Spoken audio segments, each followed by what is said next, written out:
All right, so for this lecture, we're going to be talking about the integumentary system. This is a little bit of a deviation from what the original syllabus had stated, but we flipped things around so that we could get through all of the bone stuff before you guys took that quiz. So right now you should have your packet that starts with the integumentary system. And when we look at the integumentary system, the major organ that we have here is going to be the skin. But you have a lot of components and a lot of accessory parts that are embedded within the skin that do a lot for our body. And so we're going to discuss those as well. So as I mentioned, the largest organ that you have in this particular system is the skin. And it's going to basically account for about 15% of your overall body weight. If you were to take your skin and lay it out flat on the ground, it would be able to cover about 25 square feet. So it actually is a lot bigger than what most people realize, and there's a lot more involved with it as well. So just very quickly going over that first slide, it kind of indicates some of the major structures that you have, such as the oil glands, the sweat glands. You also have blood vessels, nerves, and then the hair follicles, which are going to all be part of this system. Please keep in mind as we talk about the integumentary system that the very outer layer of your skin, so this part that you guys can see and touch, that layer of skin is actually dead. And so these structures, such as the oil glands and sweat glands, those are going to be in the second layer of skin where you have those blood vessels and you have those nerves to serve and take care of those parts. So when we look at the second slide, it talks about the functions of the integumentary system. And the skin itself is a barrier that is going to cover the body and create an inside and an outside. And so it is working to keep everything on the inside of your body contained, and it is also working to keep everything outside of your body just that outside. And anytime that you break the skin, you allow for what's on the inside to come out and likewise what's on the outside to get in. And that exchange is exactly what you are trying to prevent. So most of us don't really ever consider our skin or look at our skin as being that protective covering, but that is what it is striving to do, to make sure that everything stays where it is and that you have a barrier between the inside and the outside world, because that is your first line of defense against any type of foreign pathogen or other foreign invader that could get in your body and potentially do harm. We have natural openings, your ear canal, your nose, your mouth, things of that nature. But those are created in a way that they have extra protective measures that are built in so that even though they are open to the outside world, you have a little bit heightened level of security there. Where if you just get a cut or a tear in the skin somewhere else in your body, you don't necessarily have that. And so it makes it a little bit easier for those invaders to get in and not be really monitored, so to speak. The other thing that your skin is going to do for you is it's going to prevent against water loss. And so it is that protective covering. You guys have a fish tank at home. You know that you have a cover that you usually put over the fish tank to prevent against that water loss, that evaporation into the atmosphere, and your skin's going to do the same thing for your body as well. The skin also works like a big blanket, helping to maintain and hold in your body temperature. So a lot of our body heat is produced from our muscles. So when your muscles do work, they are not 100% efficient, and heat is actually a byproduct of the work that your muscles do. And so as that heat is given off from your muscles, we do want to hold on to some of that so that we can keep that 98.6 degrees of temperature, which is where all of our body parts really work at their best. The other big piece that you have within your skin is going to be a series of receptors. And the receptors that you guys have are going to allow for that communication between the inside and the outside world. It's not enough to know what's going on internally. We also have to be able to monitor what's going on outside of our body so that we can make the best decisions possible. So those receptors in your skin are going to allow you to detect changes inside as well as outside of the body. So if you open up your front door on a given morning and it is 20 below, when that cold air hits your skin, it is going to trigger those receptors to fire that information to your brain that it is extremely cold outside and you need to prepare yourself for that. The skin is also going to help you get rid of waste product, and this is something that a lot of people don't care to think about. But when you sweat, it's not just water. You do have other products that are going to be within that sweat. And so it is a way that you can release some waste. The main waste that you have within the sweat that you give off, so there is water, there's going to be salt content, but you have urea. And urea is a component that you also find in urine. And we know our urine is colored yellow. So a lot of times people notice when they sweat, especially if they have light colored clothing on, that they will get yellow marks left behind. That is that urea content that is coming out or is excreted with your sweat, and then it gets deposited on the clothing. Your skin is also going to make certain chemicals, and it uses the word chemical here. One of the big things is vitamin D. So your body does not naturally produce vitamin D, and it is not typically found in the foods that you eat. So you have the right chemicals in your body, and when you get sun exposure, the UV rays will actually cause a change within those chemicals and convert it into vitamin D in moderation. So you don't want to overexpose yourself to sun. But those chemicals that you guys have present within your skin will allow for that conversion so that you can get the levels of vitamin D that you need to function properly. And then the last one that's on that list, housing your immune cells. So because the skin is your barrier between the inside and the outside world, we know that accidents are going to happen. We're going to get cuts and scrapes and blisters and things like that, and they're going to be open to the outside world. And so you do have deposits of immune cells in certain locations to help protect yourself if that break does occur. All right, so talking about heat release. So we do need to maintain our body temperature, and that is a very precise process of making sure that we don't get too hot and we don't get too cold. And so the body has ways of regulating our body temperature. If we are too warm, how do we give off that excess heat? If we're not warm enough, how do we maintain and hold the heat that we have as efficiently as we possibly can? So the first one on there talks about vasodilation. And so with vasodilation, what happens is your blood vessels will expand and get larger. And when they do that, they actually will get closer to the surface of the skin. And we'll notice discolorations of the skin where our skin will become more red than normal. And what happens is those blood vessels are getting closer to the surface of the skin, so you can see the red of the blood, and that causes the change in our skin tone. But we bring those blood vessels to the closer to the surface because that is going to allow for that heat to be given off much more efficiently. So blood vessels will expand, they get closer to the skin. Now we can get that heat exchange and hopefully get the heat away from our body faster. It does work in the reverse. You have vasoconstriction, which the blood vessels will constrict and get smaller in size. That pulls them away from the surface of the skin, and we would use that when we are cold and we need to maintain our body temperature. A lot of times people will notice that when they're cold that their blood vessels might have kind of a purple appearance.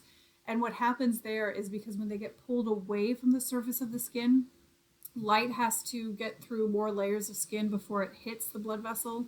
And so that changes the coloration, how we see it. So the blood doesn't change color, but just because the light is having to travel through more layers of skin, it gives off more of a purplish appearance. So the next three that we have, radiation, conduction, and convection, are all ways that heat can be released from the body.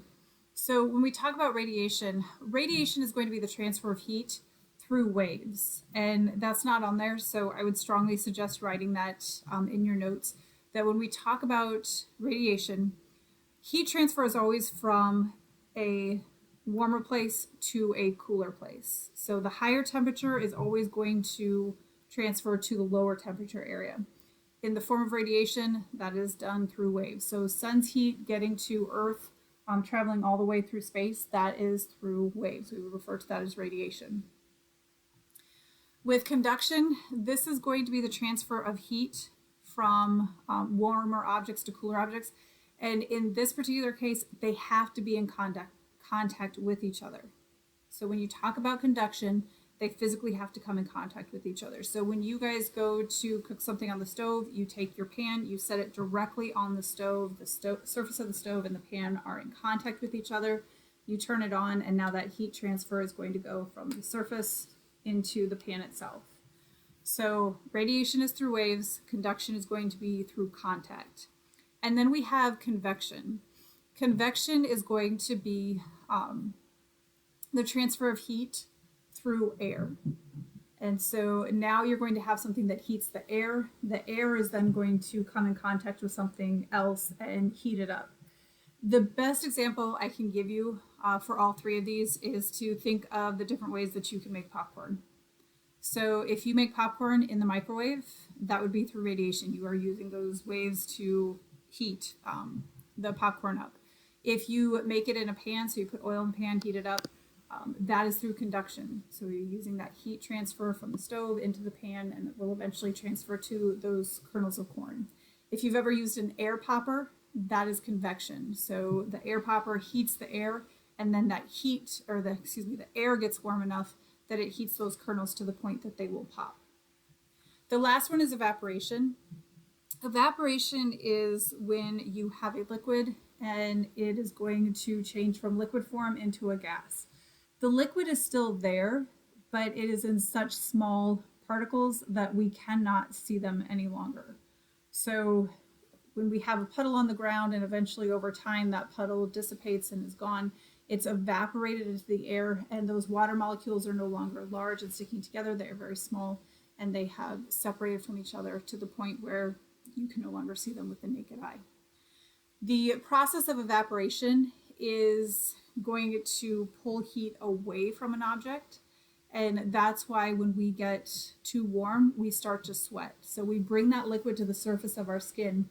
The process of that sweat evaporating into the atmosphere, that is a cooling process, so it's pulling the heat from our body and taking it away. The next one talks about the inflammatory response. And the inflammatory response is really our body's way of saying that there is some sort of irritation or source of stress to the skin. And the inflammatory response is going to go through a series of stages, from redness to heat to pain, and then eventually a blister if we don't pay attention to it. So the first thing is going to be, there's going to be redness in the area. And you guys have seen this. If you've ever had something that has a cuff and it's just cut you into your skin, and you slide so there's like elastic band and it's tight around your arm. When you move that, you'll notice that there's red indentations. You can see where that elastic was. That's that first response. What's happening is your body feels like something's trying to break the skin. So it brings extra blood to the area so that if the skin does get broken open, that blood is going to contain those immune cells and hopefully be able to fight off anything that's trying to get into your body. The excess blood is going to bring heat to that area, and so that accounts for the first two. If we continue to ignore it, usually it's also a source of pain as well.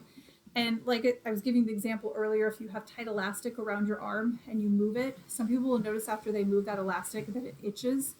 Itching is the lowest form of pain our body can process. And so that's actually that pain source. Now, if you don't move it and you continue to leave it there, eventually it will get to a higher level of pain and transition from an itch to a hurt feeling.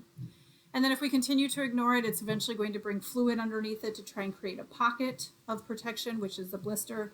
And what do most people do? They pop the blister, which completely defeats what the body was trying to do in the first place, which is prevent the skin from being broken open.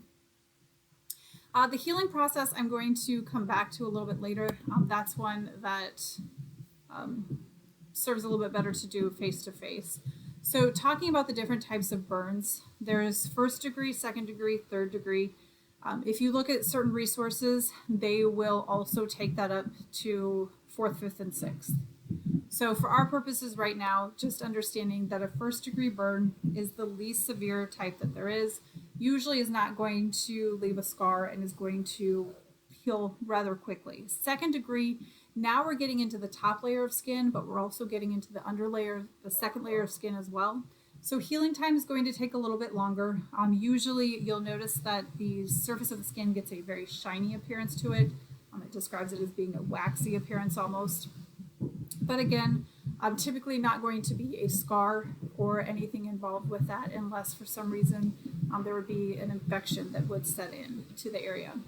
Last one is the 3rd-degree burn, and this is the most severe because it's going to transition through all 3 layers. So you have the epidermis, the dermis, and then it will get into the underlying structures as well. Could potentially get into the subcutaneous layer, which is the fat layer underneath the 2 skin layers. And because you have so much more involved, this is typically when you're going to have scars and things of that nature, because so many different parts were involved, and you also have those deeper layers of tissue that just can't be repaired. They also, with burns, will talk about the rule of 9s, and the entire body is divided into 9 sections that are given a percentage of 9. So they'll say the arm carries this percent of the body surface, and the head is a certain percentage, and the leg is a certain percentage.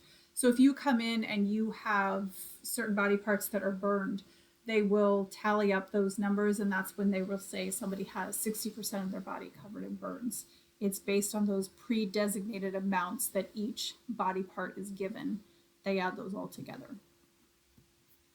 So the layers of the integumentary system, we have the epidermis, the dermis, and the subcutaneous layer. There are only 2 layers of skin, the epidermis and the dermis. The subcutaneous layer sits underneath of them, but it is made primarily of adipose tissue, and it's more a protective layer than anything else. It does not contain any of the skin accessory organs. The epidermis itself is going to not contain any blood vessels. These layers of skin are dead, so they don't need a blood supply. You can scratch the top layers of your skin. You'll get kind of that white appearance because you're pulling off those dead skin cells, but you're not actually going to get to bleeding. If you get blood, that means that you have gone all the way through the epidermis layer and you have now cut into the 2nd layer, which is the dermis. So with the epidermis, the skin cells are dead, but we don't want them to fall off in large pieces. And so they are glued together through a process called keratinization. This is a natural glue that we have, holds the skin cells together so that it takes some repeated damage or repeated rubbing up against the skin for those cells to flake off. So they come off in very small pieces. They float away into the air. Most people are not excited to find out that most of the dust that is floating around in the air is actually dead skin cells, but that's exactly what they are. So that keratinization, that glue, holds them together so that they come off in small pieces. When you towel off after a shower, putting your clothes on and off will knock those skin cells loose over time. Like I said, they float away into the air, and we really don't think twice about them. If you look at the slide that talks about the melanocytes. So the melanocytes are the cells that are going to produce our pigment.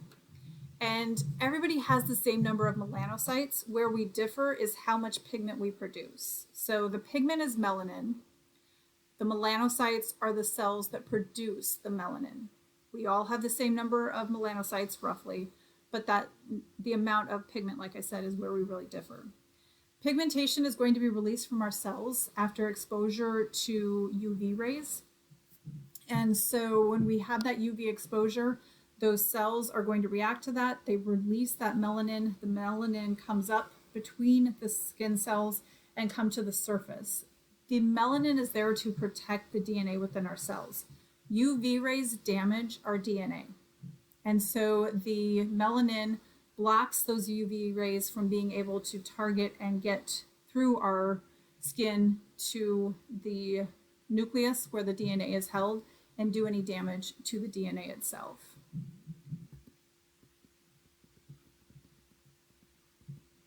So if you jump to the slide that talks about the dermis is going to be that 2nd underlying layer of skin, and there is no definite division. So you don't have the epidermis and then the dermis.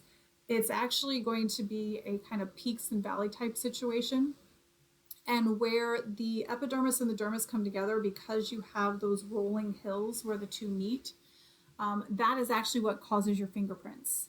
Remember, your epidermis, that layer of skin is constantly sloughing off. We're losing those cells all the time. So our fingerprints could not originate there. our fingerprints would change all the time. So our fingerprints actually come from that second layer of skin, which is the dermis. And like I said, through those peaks and valleys, they push up, and that's where our unique fingerprint actually comes from. Within the dermis, that is where you're going to find the accessory organs. So you have the nails, which are your fingernails and your toenails. They are made out of keratinization to the next level. So we have keratinization within our skin, but what makes up our nails, both on our fingers and our toes, is going to be keratinization at a much deeper level. You also have your hair, which is going to be on the surface of your skin, and the hair is attached to a special little muscle that is known as the erector pili muscle, and this is actually what causes goosebumps.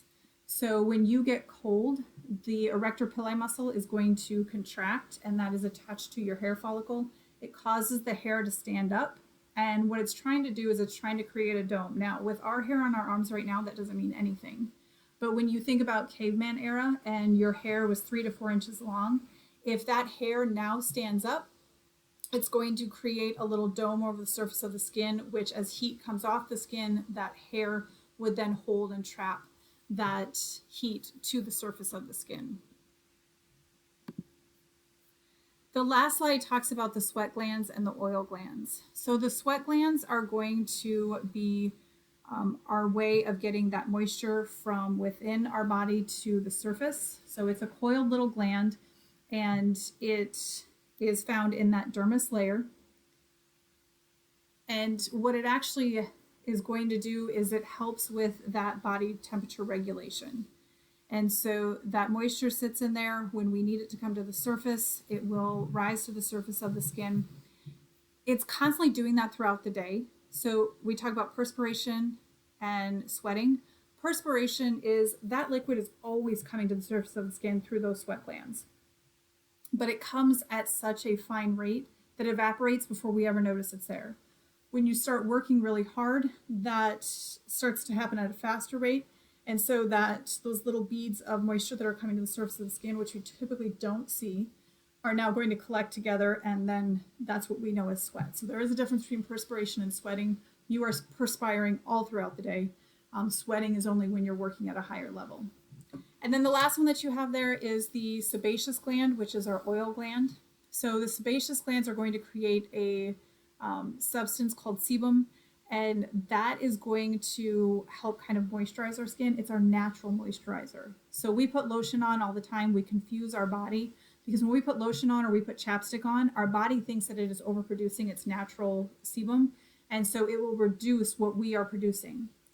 And so we do naturally produce, like I said, our own natural lotion, our own natural moisturizer, so to speak. Sometimes when weather changes, we have to start producing more internally, and some of us are impatient. We can't wait for that. So our skin starts to get a little dry, our lips start to get a little chapped, and we'll start using that lotion or that chapstick to help and not wait and let our body kind of naturally increase its production. And so then we kind of, like I said, confuse our body because it thinks now it's producing too much, so it reduces what it's making. Now the lips get even more chapped, the skin gets more dry, and so we use more of those materials, and it's just a vicious cycle. But we do have our own natural way of producing a moisturizer through those oil glands. All right, so for this week, you need to watch the video, take notes, bring those with you. We are going to cover a few things in class that I want to go a little bit more in depth with, but I need to do that face-to-face. Also check Blackboard for your assignment that you will need to bring to class with you as well.